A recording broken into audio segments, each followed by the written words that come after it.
So we're going to try something here. We're going to try a longer video where I talk a little bit about what I'm doing here.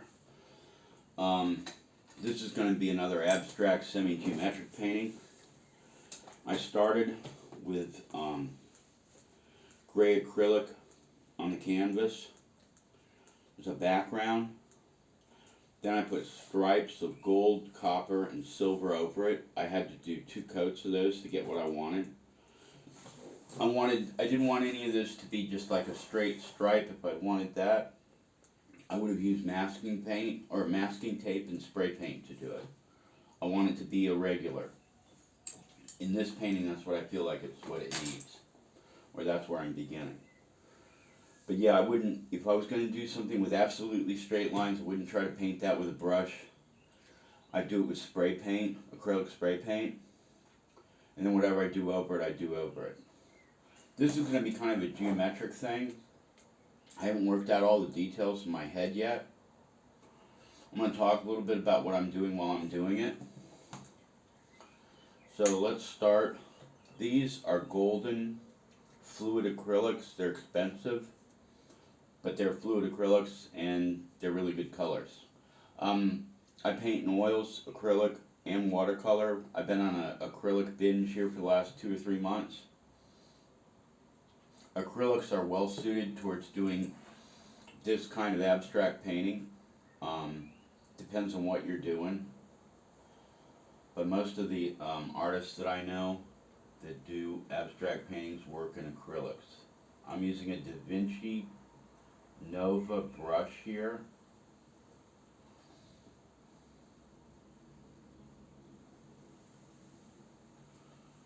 Remember, I'm not looking for perfect accuracy. I'm looking for a little bit of human feeling in here. And then my idea was I'm going to put stripes up here like this.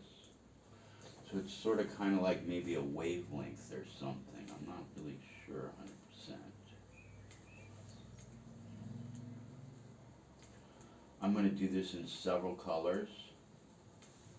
I'm starting with the black, just because that's what I felt like. This is probably going to take some considerable time to go through this painting and do this kind of detail work. It's interesting because a lot of people think that if you paint abstract, it doesn't take as long as doing realistic paintings. My experience is it takes every bit as long as any realistic painting. It also takes a sense of composition, balance, all of that. I'll say this, most of the people that I consider to be really good abstract painters know how to draw. They know how to paint traditional paintings. The sense of things like composition and stuff don't really change. It may change somewhat, but it doesn't change as much as people think it does. I mean, maybe these aren't wavelengths. Maybe this is some kind of a grass here. I don't know. I'm going to let this go, and we're going to do like a longer 15-minute TikTok video just to see if this gets any interest, and then I'm going to post it. What I'm doing here, I actually have, I'll show you in a minute, I actually have 4 canvases or boards prepared like this. I paint both on canvas and on board.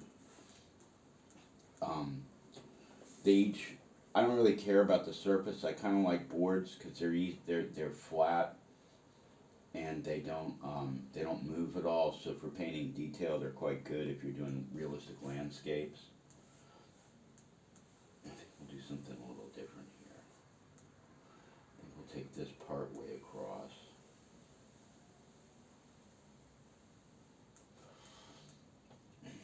And then we'll do the rest in another color.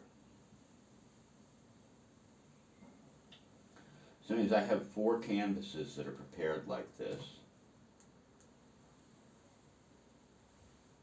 And what I'm going to do is I'm going to do a slightly different painting, but with similar ideas in each one.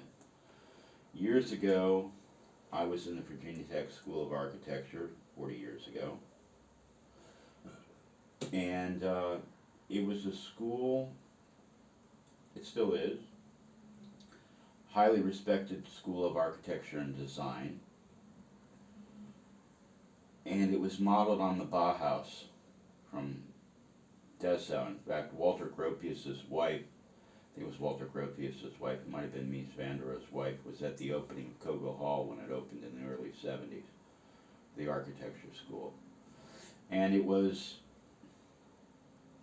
an interesting experience. Our first assignment on the first day was to take a block of clay, architecturally deform it in a beautiful way, and then make a model of that architectural deformation of the clay in another substance. And I made mine of paper with little rolls in it, and it was very successful. They thought I did real well with that one.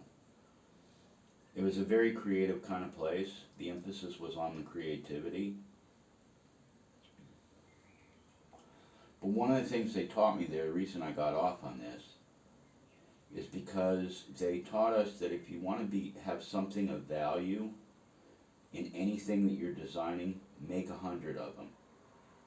Somebody that I listen to a lot on podcasts, and I'm a member of his Tisch Academy, is Andrew Tischler, this realistic artist out of New Zealand. And he says the same thing. And I think that's like one of the things for productivity. If you really want to have some really cool pieces of art, it doesn't matter what they are. It doesn't matter if it's realistic art or surrealistic art or fantasy or whatever. You need to do a lot of it. And there's something really good about making 5 of something or 10 of something or 100 of something. One of my goals right now is to do 100 abstract paintings, and to do them with care, but within the least amount of time possible.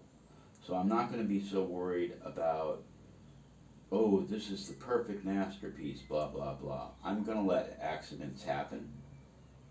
I'm just going to go with the immediate feeling of the moment, and that's what I'm going to work on, and create whatever I can create. And we'll see what happens. So I listen to this guy Andrew Tischler. You can find him on the internet. He's got a lot of YouTube videos out. You can start there. His academy, I think it's like $18 a month or 18 euros a month. I can't remember what it is in American money. I think he's got a really good foundation for talking about being a professional artist.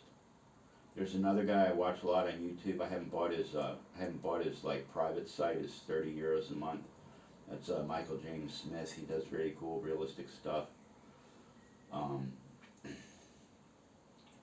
might get his at some point. Depends. But one thing all these people do is they focus on painting. They don't focus on emoting.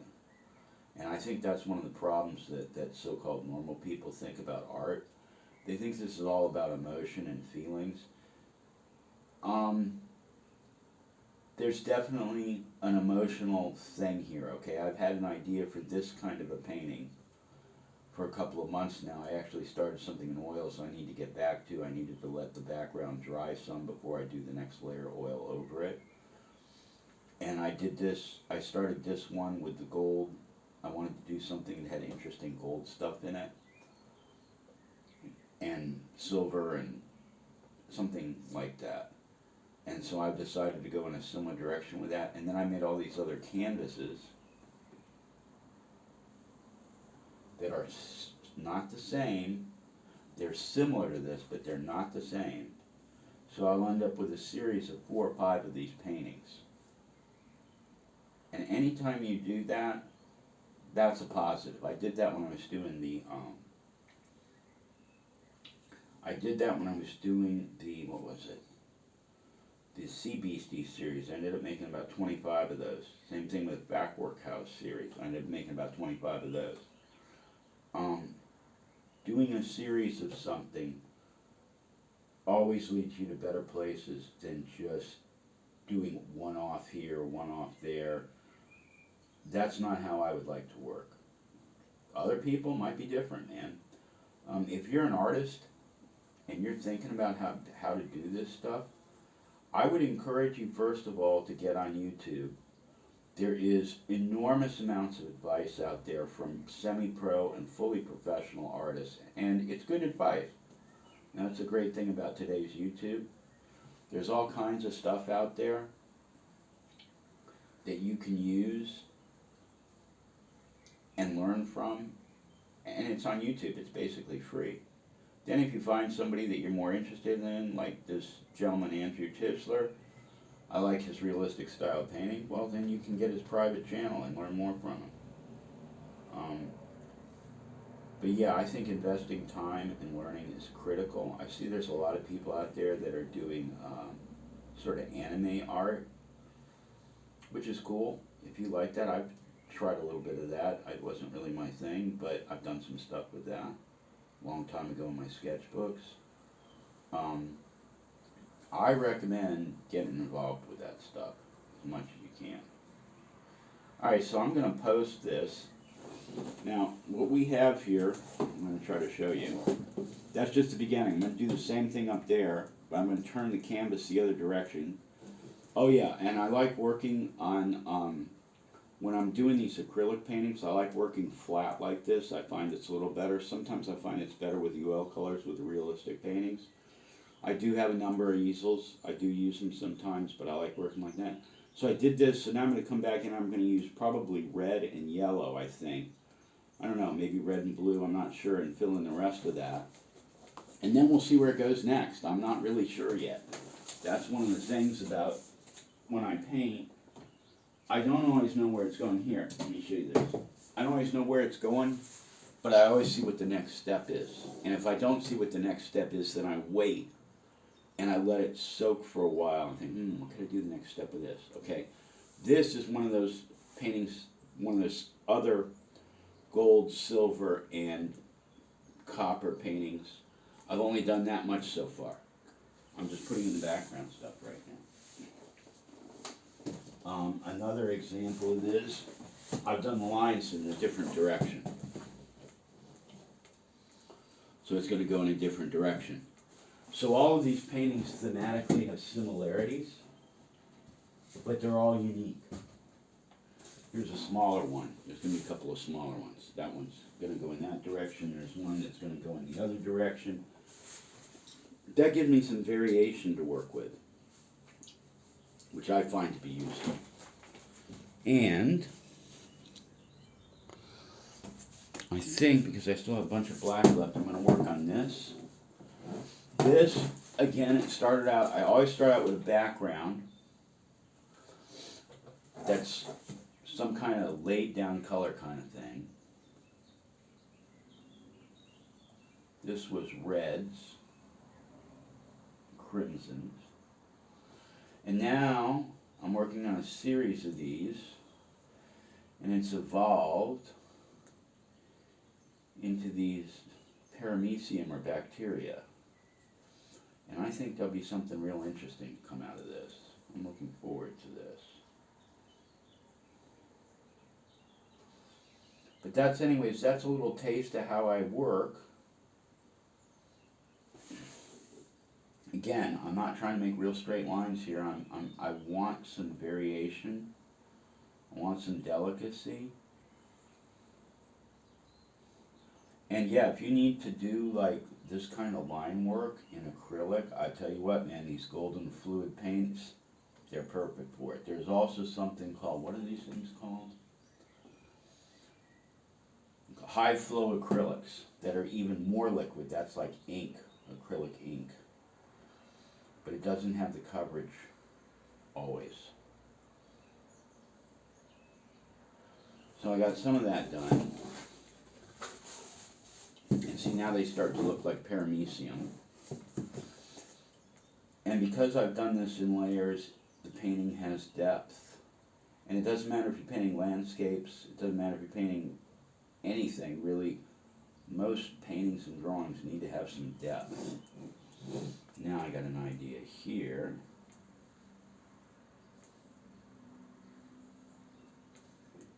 Do something like this.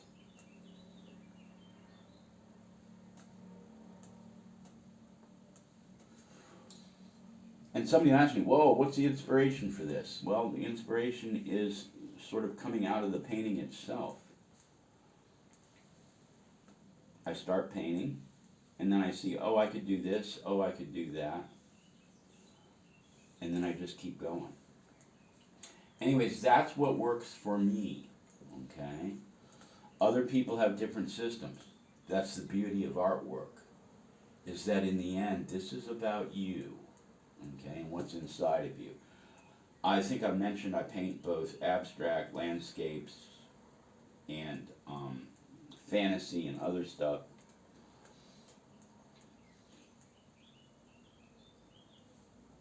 Art is eventually going to be unique because you're unique.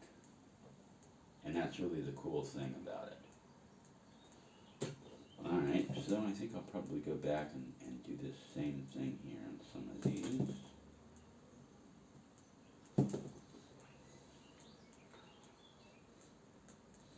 Here's the funny thing, somewhere somebody will see this and say, oh, that's great, I love it. They may love it 10 times more than I do.